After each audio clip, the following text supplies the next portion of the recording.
Al-Mukarramun wal Muhtaramun yang sama-sama kita hormati, Fadilatul Ustaz Dr.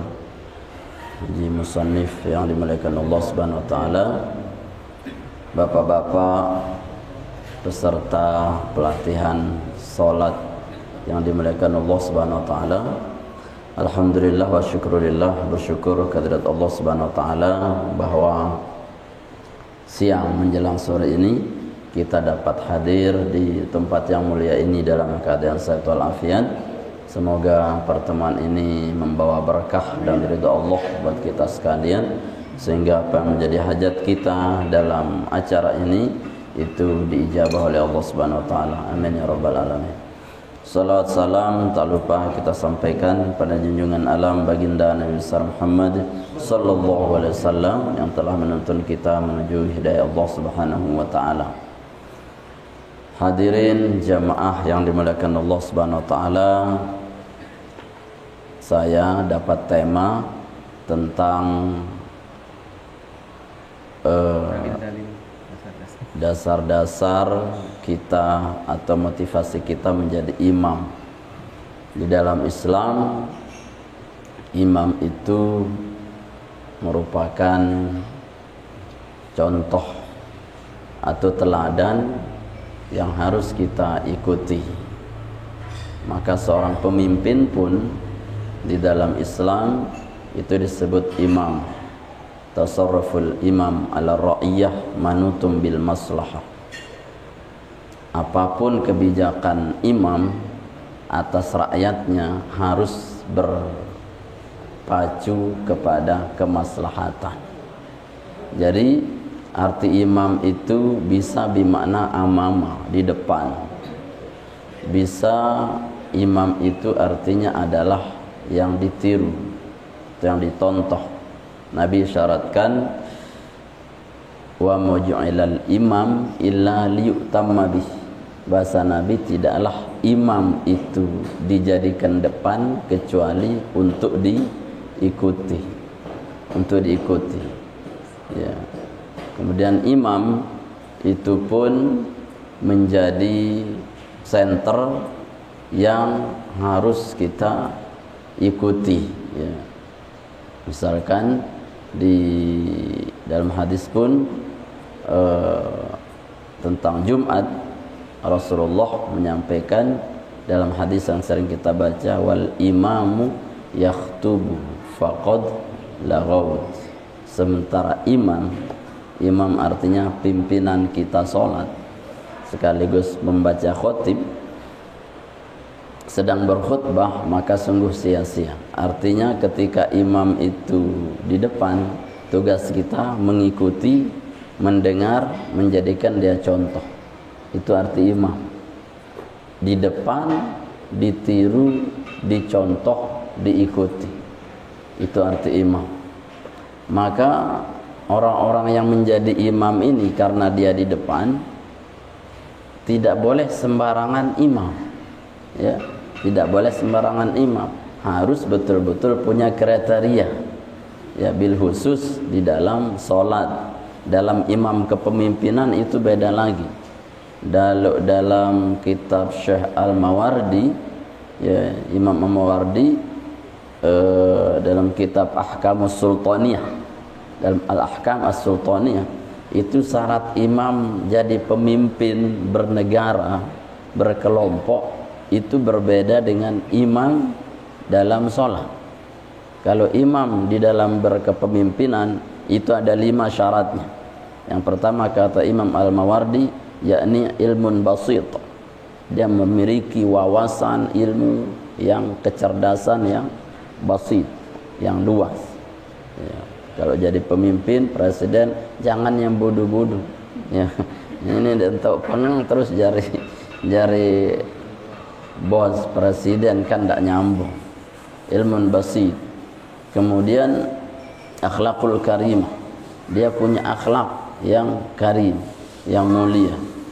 Ya. Kemudian dia itu alimun biddin. Dia betul-betul paham tentang agama. Ya.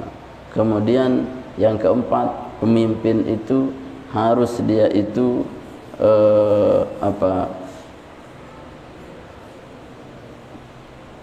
solihun lirra'iyah, dia itu disukai, disenangi oleh rakyatnya. Artinya dia dipilih untuk diangkat, ya, dipilih untuk diangkat. Maka yang memilihnya tentu tidak membencinya kan. Makanya sebesar-besar azab orang ketika menjadi pemimpin itu adalah pemimpin yang dipaksakan, wahum lahu karihun, sementara dibenci oleh pengikutnya, rakyatnya, ya. Kemudian yang kelima, dia itu adalah yakni zuhud, ya. Zuhud, tidak mengedepankan dunia.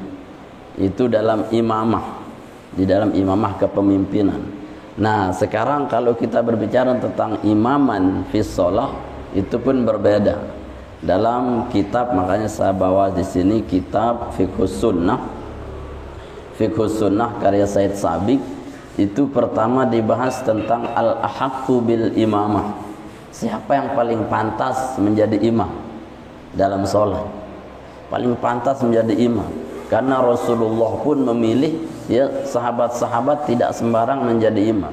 Ketika beliau Rasulullah sakit ukurannya, ya, tidak bisa mengimami sahabat, maka beliau menunjuk pertama kali siapa? Siapa yang ditunjuk pertama kali menjadi imam oleh Rasulullah? Abu Bakar.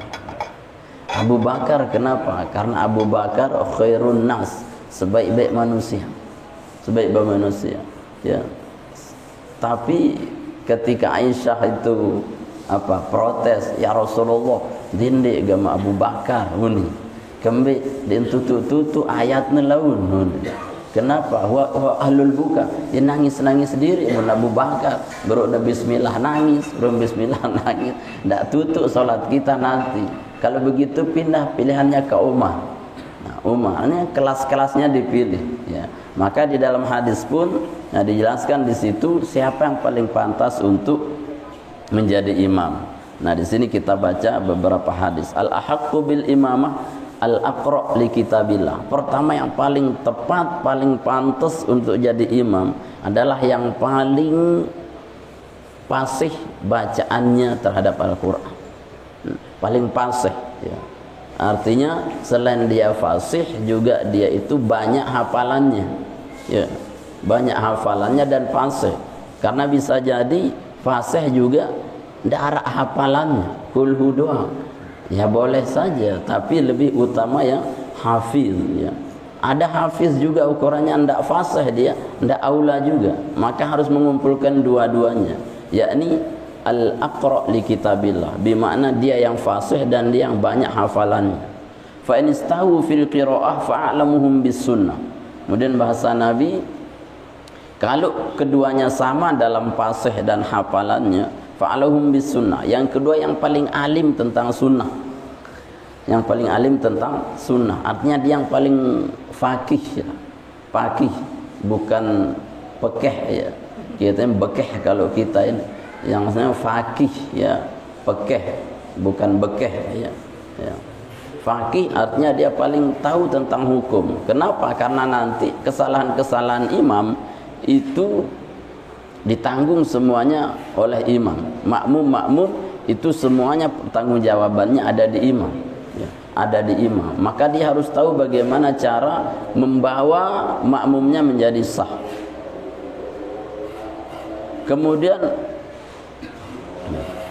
Kemudian bahasa Nabi sallallahu alaihi wasallam, fa in kanu fi sunnati sawa. Kalau dia fakihnya sama, ahli sunnahnya sama, fa aqdamuhum hijrah.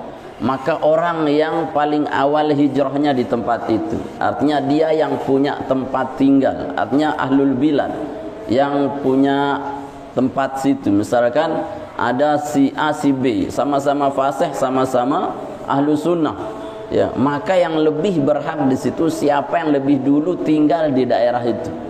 Misalkan si A datang ke Paneraga tahun 81, si B datang ke Paneraga tahun 85. Mana yang paling pantas? Yang 81, yang A. Kenapa? Karena dia yang paling paham gimana kondisi makmumnya. Kalau orang luar nanti maunya aja panjang-panjang, tapi sementara jamaah di situ tidak bisa panjang-panjang. Ya akhirnya krem-krem aja, ya, makmumnya. Maka jangan kita menjadi imam di tempat yang bukan wilayah kita. Kurang-kurang kalau kita tidak dipersilam. Kalau kita, ini kan suul adab juga. Kadang kita mentang-mentang jari ustaz gitu ya, ya kita ngampain orang sekitar kita. Tidak boleh. Itu suul adab.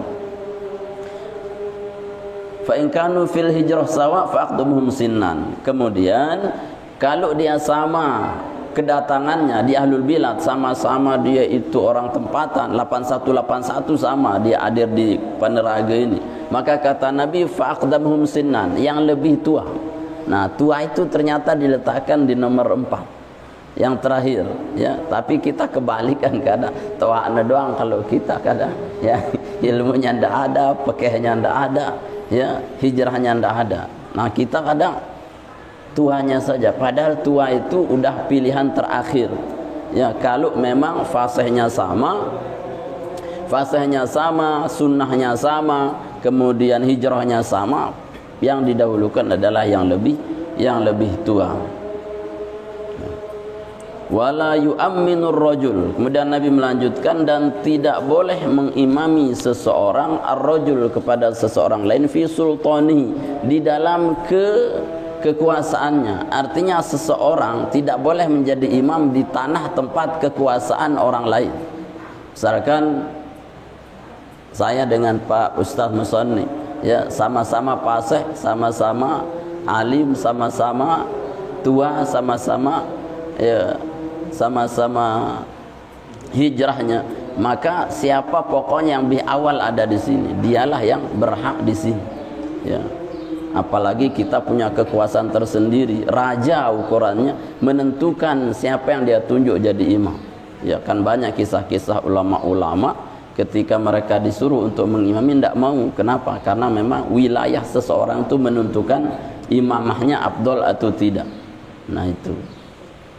Wala ya'qud fi baitihi ala takrimihi. Dan termasuk ya kata Nabi, tidak boleh duduk seorang tamu di rumah tuan rumah kecuali atas izin tuan rumah ya. Maka itu sabda Nabi ya, kalau sholat berjamaah ya, tidak boleh kita sembarangan menjadi imam kalau tidak atas izin daripada ahlul bilad, orang yang punya kekuasaan di tempat itu. Sama seperti tidak bolehnya kita itu duduk di rumah orang yang kita datangi sebagai tamu kecuali atas izin tuan rumah.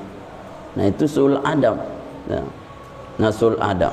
Maka hadirin dirahmati Allah Subhanahu wa taala, keutamaan solat-solat berjamaah menjadi imam itu ditentukan oleh imamnya. Semakin fasih, semakin alim imam, semakin tinggi kualitas solat kita ya.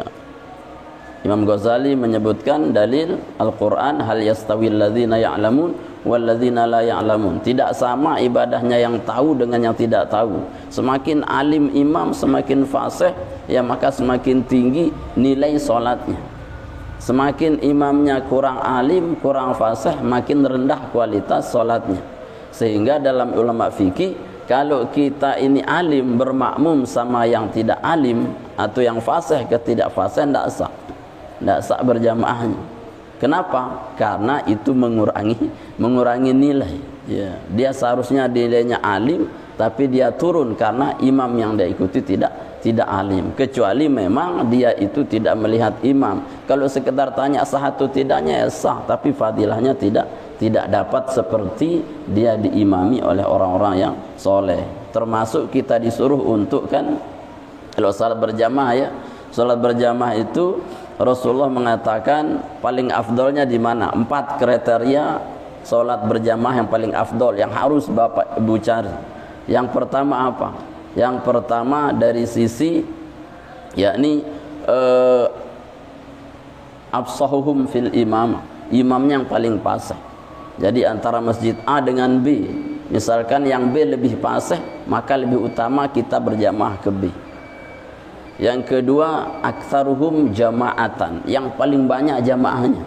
Kalau A dengan B lebih banyak jamaahnya di B, maka lebih utama kita cari yang di B. Kemudian ab'aduhum fursatan, yang paling jauh jarak tempuhnya. Misalkan di sini cuman 5 menit, ke sana 10 menit, yang jauhan. Kenapa? Karena langkahnya terhitung ibadah. Ya.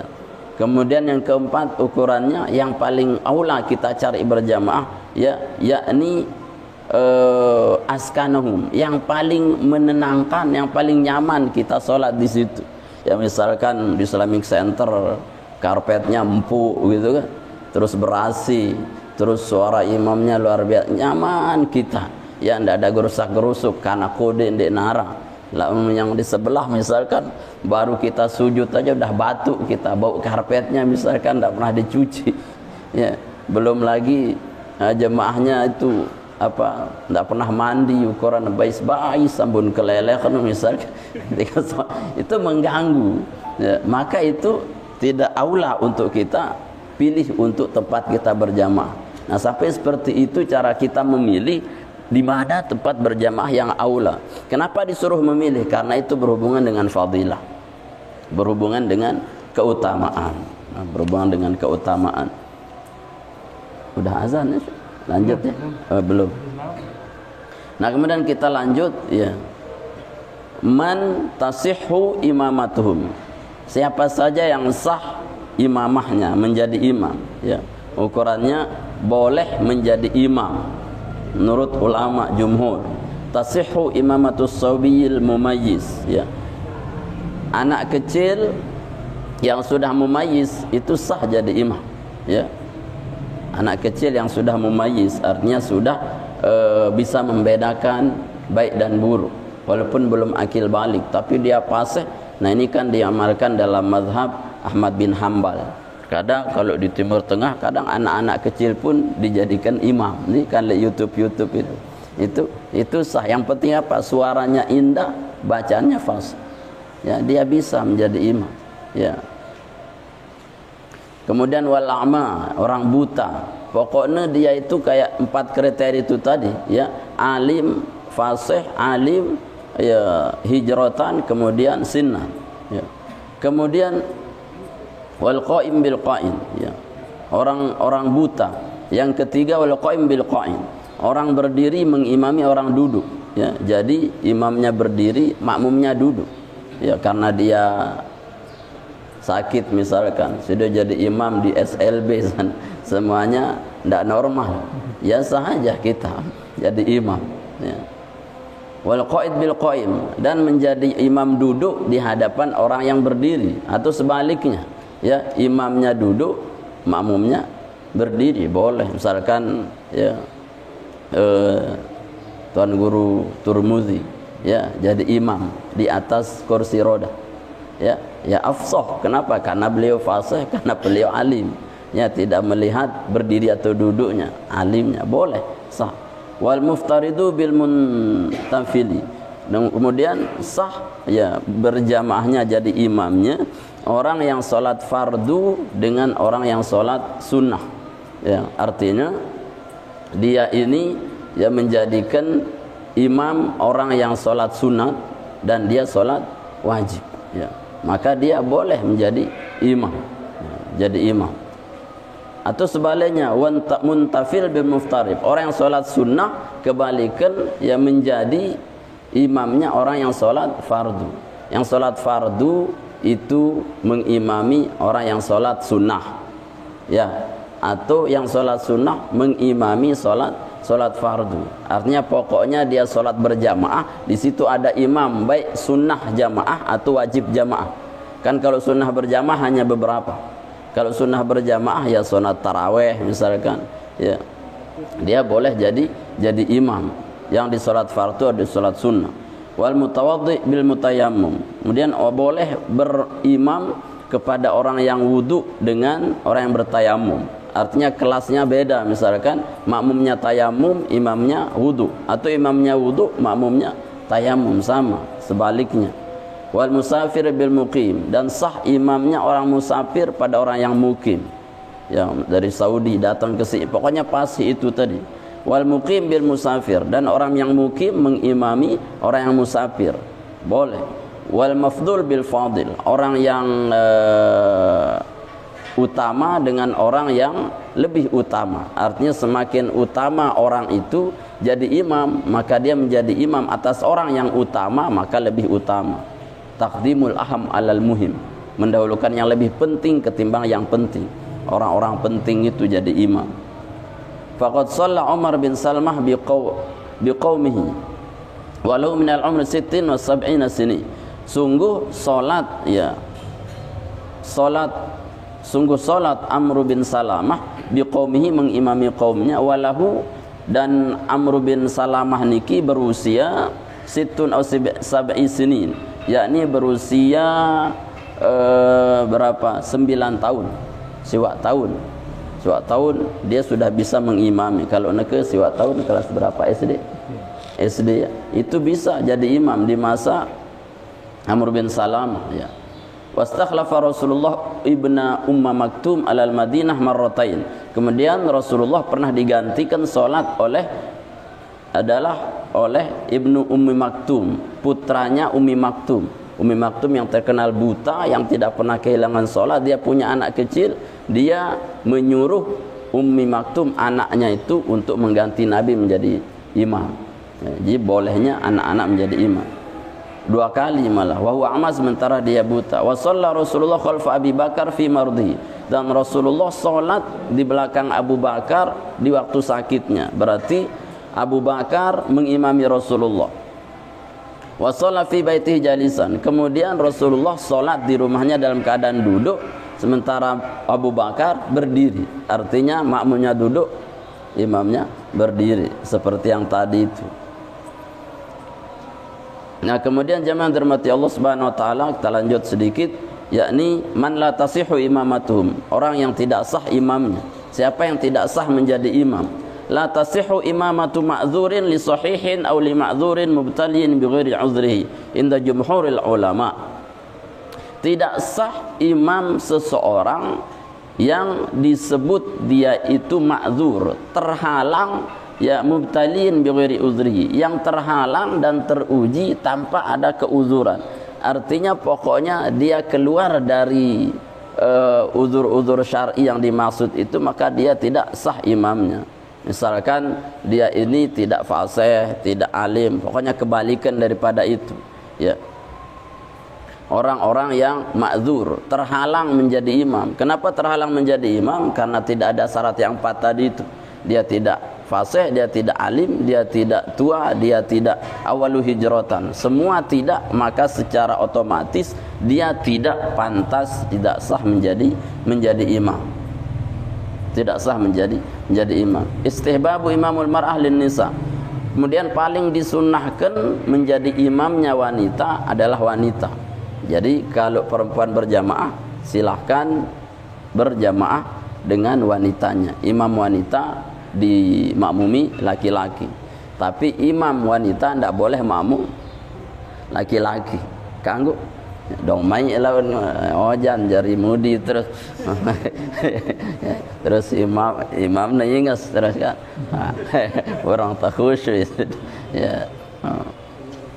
Tapi kalau imamnya laki-laki boleh makmum laki perempuan. Kalau imam perempuan khusus untuk imam perempuan. Perempuan dan anak-anak ya. Ya. Imam perempuan terus makmumnya anak laki-laki.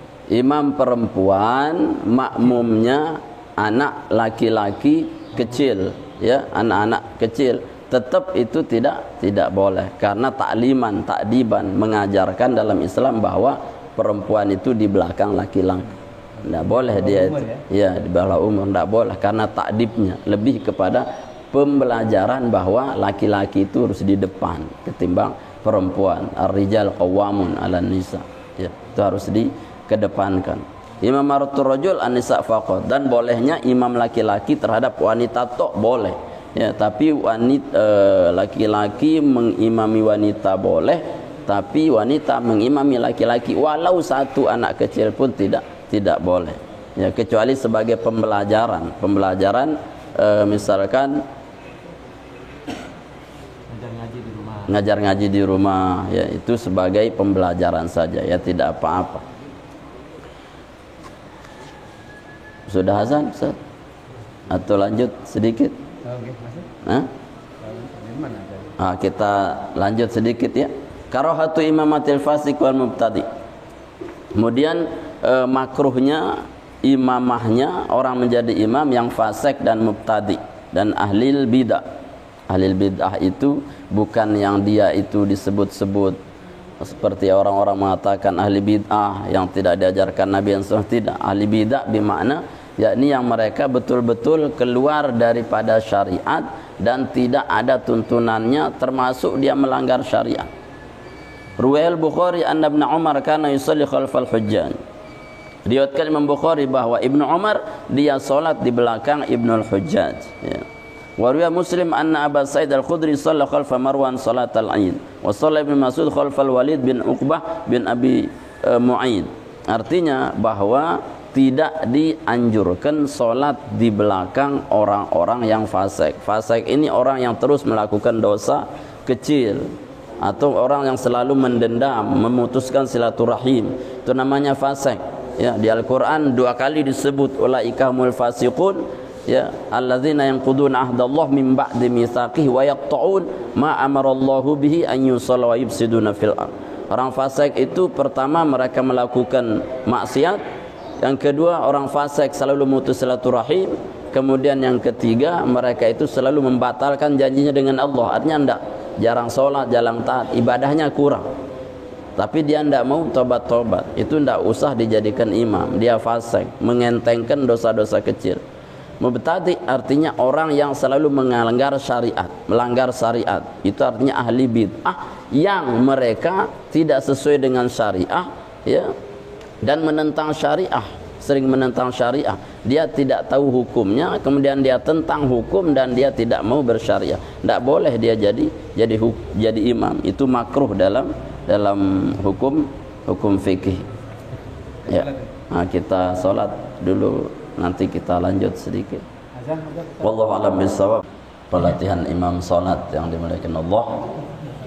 Kita lanjutkan kajian kita tadi terputus setelah sholat asar. Dengan asar kita lanjut tadi beberapa hal yang berkaitan tentang imam dan keutamaan orang yang berhak dan pantas menjadi imam.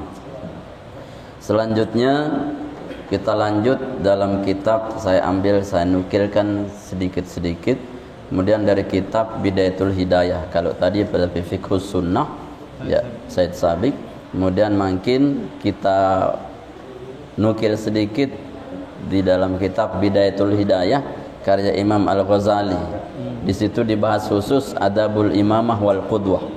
Adabnya menjadi imam dan makmum. Kenapa adab itu penting? Karena di atas ilmu itu pasti adab. Maka adab itu lebih tinggi ketimbang ilmu. Siapapun menjadi imam maka tidak lepas daripada adabnya menjadi imam. Tidak boleh sembarangan jadi imam kemudian tidak beradab.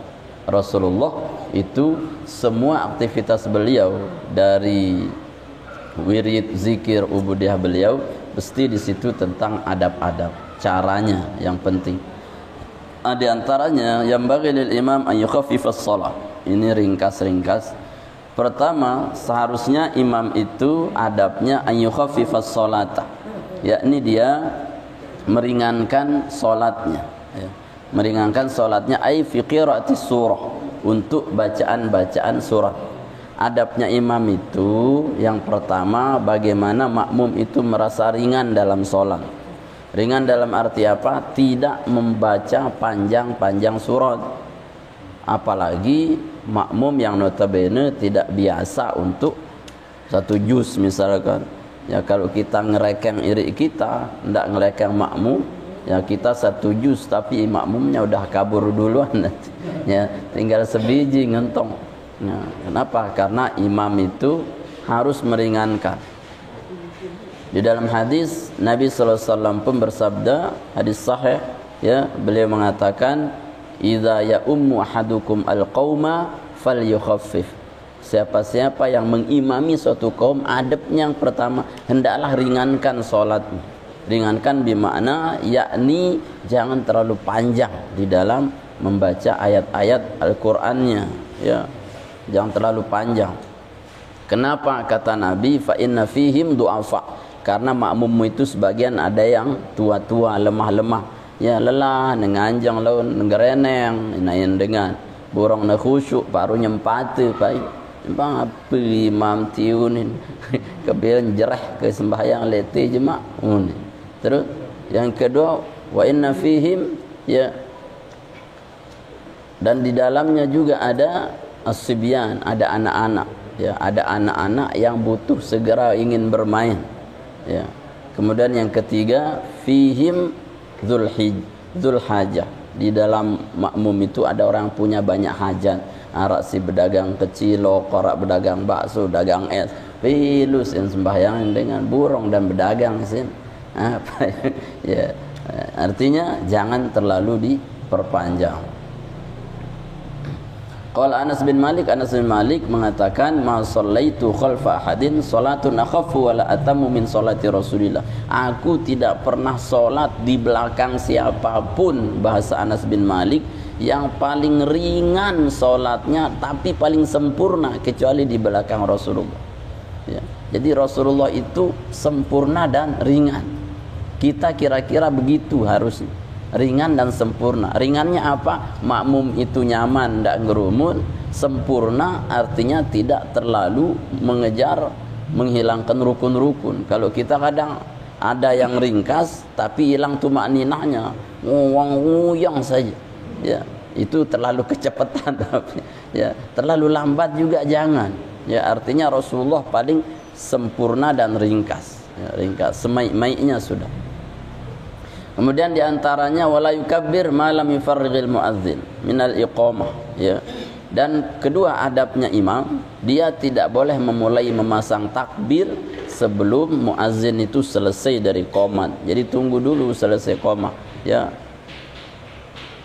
Qad qamatis shalah, Allahu akbar, la ilaha illallah, barulah dia itu mulai memasang takbir. Kalau belum jangan. Nah ini sudah maklum. Wa malam tastawi sufuf, yang kedua jangan takbir sebelum merapatkan saf makmum. Sunnah sawu sufufakum, itu adabnya imam, jangan asal-asal langsung aja. Kemudian wa yarfaul imam sautahu bit takbiran, imam mengeraskan suara takbir-takbirnya ya. Allahu akbar, takbir intiqalnya agar makmum mendengar. Wala yarfa'ul ma'mum sautahu, tetapi makmum tidak boleh mengeraskan suara illa biqadri ma yusma'u nafsahu, kecuali sekedar yang dia dengar oleh dirinya sendiri. Jadi kalau makmum ya minimal dia dengar sendiri, kalau imam harus dia dengarkan kepada makmum ya, takbir-takbirnya. Kalau makmum ya dia sendirilah yang dengar. Wa yanwil imam al-imamah, kemudian imam yakni sunnah imamah, berniat imaman walaupun tidak wajib. Kalau imamnya tidak imaman, tidak dia apa artinya sah solat berjamaahnya, tapi imam sendiri tidak dapat fadilah solat berjamaah ya. Kalau makmum harus, kenapa? Karena dia taukid ta'yin, makmuman itu harus. Kalau imaman tidak harus ya. Tapi kalau dia tidak baca imaman, imam tetap dia sah solat berjamaahnya, tapi imam tidak dapat solat berjamaah pahalanya, tapi makmum tetap dapat ya gitu. Sehingga pertanyaannya, kalau kita misalkan solat sunat terus datang orang, atau kita solat masbuk datang orang nepuk kita, apakah harus ganti niat langsung menjadi imaman? Tidak perlu, karena imam itu tidak harus ta'yin, tapi makmum yang harus makmuman gitu. Kemudian syaratnya ya kita ringkas.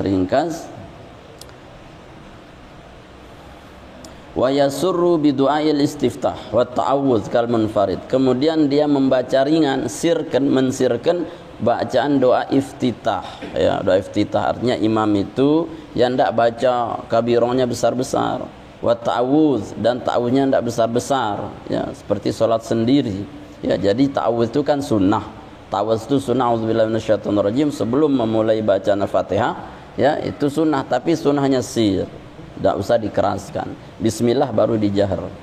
Wa yajharu bil Fatihah, baru Fatihahnya dijahar, dikeraskan. Wa surah dan surat fi jami'is subhi wa ulatul maghrib, di salat subuh 2 rakaat pertama maghrib, 2 rakaat pertama isya. Ya, dikeraskan. Kemudian wa yajharu fi qouli amin. Kemudian imam mengeraskan bacaan amin fil jahriyah dalam salat jahr. Nah, ini yang kadang imam jarang mengamalkan, padahal amin itu adalah muakkad sekali. Imam amin sama dengan makmum amin, itu sama lagi dengan aminnya malaikat, ya, artinya semuanya bersamaan. Amin imam, amin makmum, amin malaikat, dikeraskan.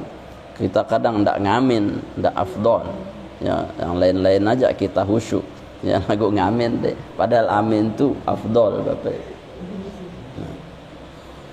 Kemudian wa yaskutul imam saktatan aqibal Fatihah. Nah, sunnah kemudian adabnya imam diam sejenak setelah Fatihah. Waladhdallin, amin. Jangan langsung baca surat. Kenapa? Kasih pahala makmum baca Al-Fatihah. Ya, saktatan latifah, ya, sekedar sebentar aja. Makmum juga harus paham, dikasih kesempatan, jangan ngelet-ngelet bacanya alhamdulillah. Sida tertunggu si imam dong burung dengan mulai baca ayat. Ini kita juga cerpek lah. Hazar itu tadi dicepetin, alhamdulillah sebentar. Nah, imam langsung surat sebentar aja diam. Liyasuba ilaihi nafsahu, agar makmum dapat pahala dari membaca Al-Fatihah. Wa yaqra'ul ma'mum al-Fatihah fil jahriyah. Kemudian makmum membaca Fatihah di dalam salat jahr. Di dalam salat jahr artinya setelah imam itu baca Fatihah, maka makmum jahr setelah waladdolinnya imam amin, diberi kesempatan untuk baca Fatihah. Walaupun Fatihah untuk makmum itu tidak wajib. Karena apa? Karena sudah ditanggung oleh qiraatul imam, qiraatul makmum. Bacaannya imam itu sudah bacaannya makmum. Tapi agar dapat pahalanya full, baca. Kemudian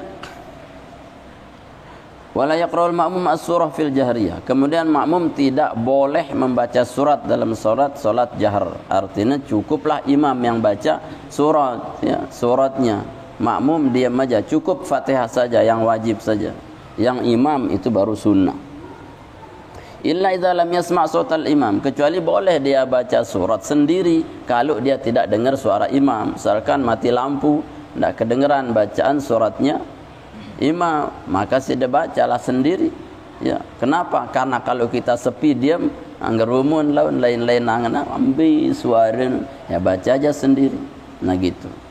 Kemudian wala yazidul imam ala thalathatin fi tasbihatir ruku' was sujud.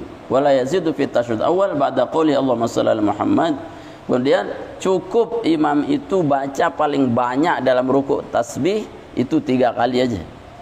Jangan lama-lama, memperbanyaknya makruh malah. Ya, subhana rabbiyal azim atau subhana rabbiyal a'la 3 kali aja. Kalau salat sendiri baru banyak-banyak. Ya, kalau salat berjamaah adabnya imam 3 kali aja. Yang rukunnya 1 aja tumakninah agar ada pemisah antara rukun pertama dan kedua. Tapi kalau sunnahnya minimal maksimal 3 kali. Ya, di ruku atau sujud, jangan banyak-banyak. Dan termasuk tasyahud tidak boleh lebih pada tasyahud awal setelah sampai Allahumma shalli ala Sayyidina Muhammad. Cukup sudah, ya.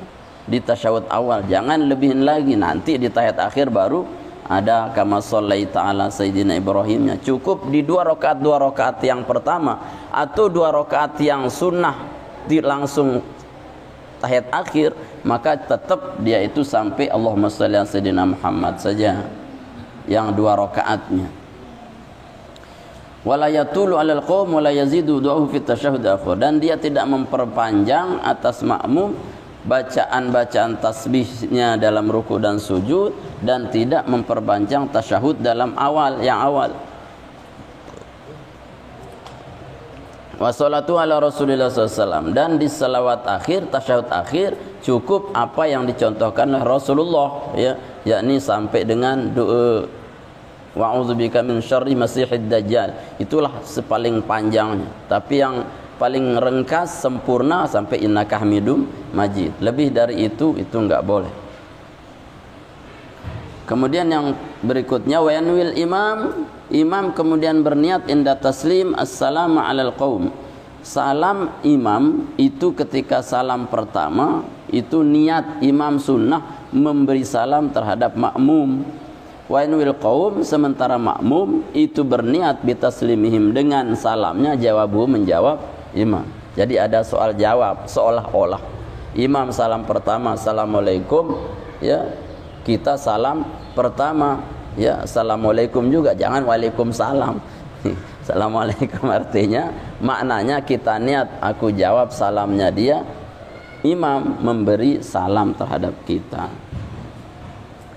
Kemudian terakhir yakni wa yalbasul imam sa'atan ba'bana yufarribu minas salam, ya kemudian yulabbisu al imamu sa'atan ba'da ma yufarribu minas salam, artinya imam itu sebentar saja ya setelah selesai dari salam wa yaqbalu 'alan nas biwajhi. Nah ini aturan mainnya. Kemudian setelah salat imam itu setelah istighfar salam-salam kan istighfar, kemudian dia kalau bisa, nah ini posisi imam setelah salam, setelah salat yaqbalu 'alan nas biwajhi, dia langsung berputar ke arah makmum, langsung muter ya kalau keadaan yang pertama.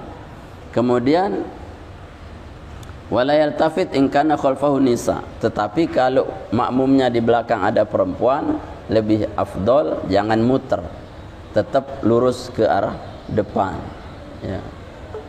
Wala yaqumu ahadun minal qaum hatta yaqumal imam, dan makmum seharusnya itu tidak pergi sebelum imam menyelesaikan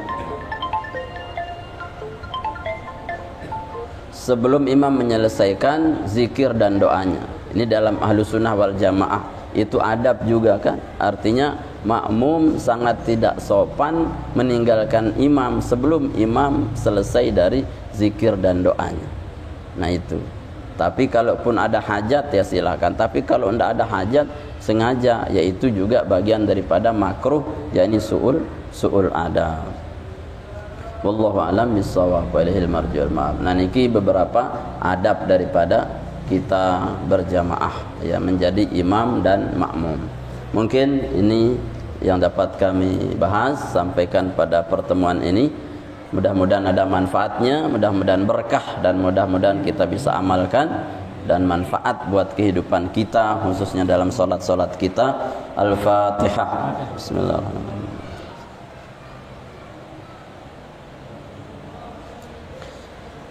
Aqulu qouli hadza astaghfirullah tsumma assalamualaikum warahmatullahi wabarakatuh.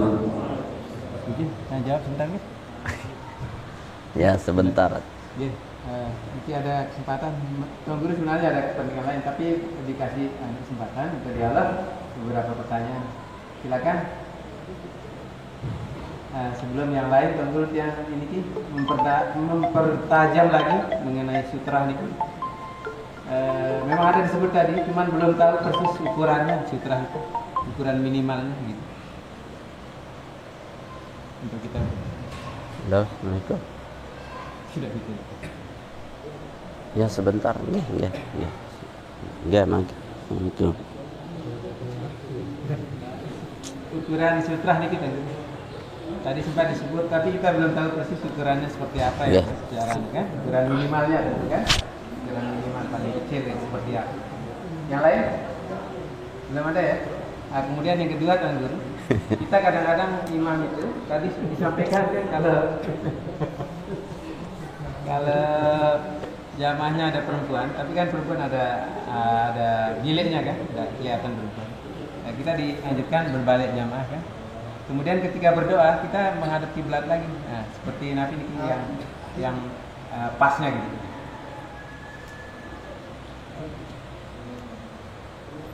Bismillah, alhamdulillah, salatu wassalamu rasulillah. Alhamdulillah. Ndek tanda gitu. Ya Allah. Jadi pertama tentang sutroh. Sutroh itu hukumnya sunnah muakkad sekali. Sampai Nabi mengatakan man marra ala salatir rajul, siapa yang melewati sutroh salat orang yang salat, maka dia adalah syaitan. Maka dia adalah syaitan yang boleh untuk dibunuh ukurannya kalau dia sengaja lewat, ya. Tapi kalau di luar sutroh itu tidak apa-apa. Maka itu pentingnya sutroh sebagai penghalang orang mamar lewat di depan kita. Nah, kemudian bagaimana batasan sutroh? Sutroh itu dalam hadis Bukhari atau hadis Muslim, ya, pelungguh bisa baca di Sahih Muslim atau Sahih Bukhari. Di situ sangat jelas disebutkan ukuran batas terdekat sempurnanya sutroh itu, ya, dan itu jumhurul ulama adalah sekedar isyarat Nabi SAW, sekedar kambing itu bisa lewat. Kambing bisa lewat. Kira-kira sebesar apa kambing bisa lewat? Kita kira kata ulama sehasta. Nah, sehasta itu segini. Nah, gini. Jadi kalau ya sesiku ini, siku taruhlah di sini sutroh itu. Ya, sutroh itu. Agar apa? Agar minimal kambing itu bisa lewat. Berapa kambingnya? Ya 1-2 saja. Jangan banyak-banyak, tidak cukup lewat. Nah, itu di dalam keterangan Sahih Bukhari atau Sahih Muslim. Jadi sutroh itu idealnya baik dia imamnya temboknya ke depan atau temboknya agak belakangan, itu yang paling utama adalah buatkan sekedar sehasta saja segini. Tingginya. Ya, jaraknya antara kepala kita setempat sujud kita. Ya, antara sejadah. Iya, tempat meletakkannya. Ya. Ukuran sutrohnya itu sendiri berapa? Ukurannya. Oh, ukuran tingginya yaitu sehasta itu. Ya, sama sehasta. Jadi ukurannya sehasta lebarnya dan panjangnya ukurannya, ya. Atau ukurannya tidak ada ukuran khususnya. Yang penting dia itu diletakkan di depan kita, ya. Ada misalkan kotak amal, boleh jadi sutroh. Yang penting membatasi kita agar tidak orang lewat. Tapi intinya dalam hadis-hadis sahih itu jarak antara kepala dengan sutroh kita itu adalah kambing bisa lewat. Isyaratnya sehasta saja. Nah, itu, ya. Kemudian yang kedua apa tadi? Kalau selesai sholat kita ada makmum, kan? Wirid doa. Ya. Nah, tapi ketika berdoa kita menghadap kiblat kembali. Ya. Jadi ketika kita selesai sholat, sunnah makmum itu menghadap imam menghadap imam. Imam menghadap makmum. Ya, ini saya terbagi pikiran saya. Ya, jadi imam sunnah menghadap makmum. Dalam mazhab lain juga disebutkan imam pun kalau tidak disenengin oleh makmum, kira-kira sudah ditijuh sama makmum, kalau ngadap makmum itu yang tidak afdal ngadap imam. Lebih baik dia pun hadap sana timbang sudah dikapak gitu kan. Ya kan? Kapan kata ulama imam itu sunnah menghadap makmum? Kalau makmum ukurannya senang ngelihat imam. Kalau sudah tidak diganggu, jangan. Nanti ditempel yang sudah nanti. Ya, hadap sana aja. Maka sebagian ulama, Imam Nawawi misalkan mengatakan al-awla itu tayamun aja, andang kanan saja. Ya, kanan, tekan kanan. Kalau kita ngadep ke selatan,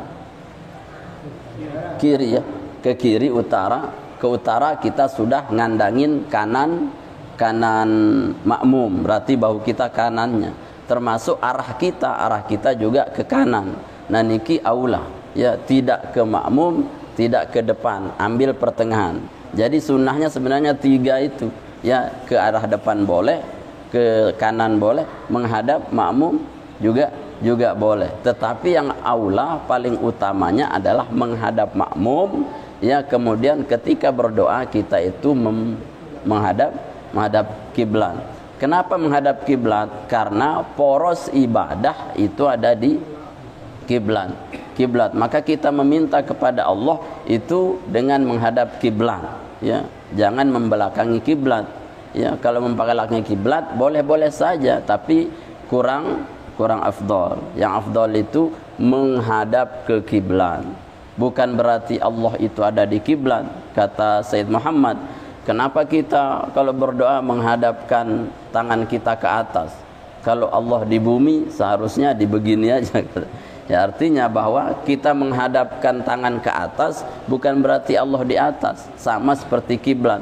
Kalau kiblat orang solat, kiblat orang itu meminta, itu Allah suruh satrul masjidil haram, ke arah Masjidil Haram. Kalau berdoa seolah-olah kiblat orang berdoa adalah atas.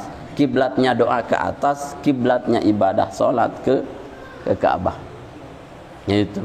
Kalau semua kiblat doa ke Ka'bah berarti doanya begini nanti. Ya. Jadi begini, itu kata Sayyid Muhammad, karena arah kiblat kita berdoa adalah ke atas. Kalau arah salat kita syatrul Masjidil Haram. Nah, itu alasan Sayyid Muhammad. Wallahu a'lam bissawab, walillahil marji'ul ma'ab.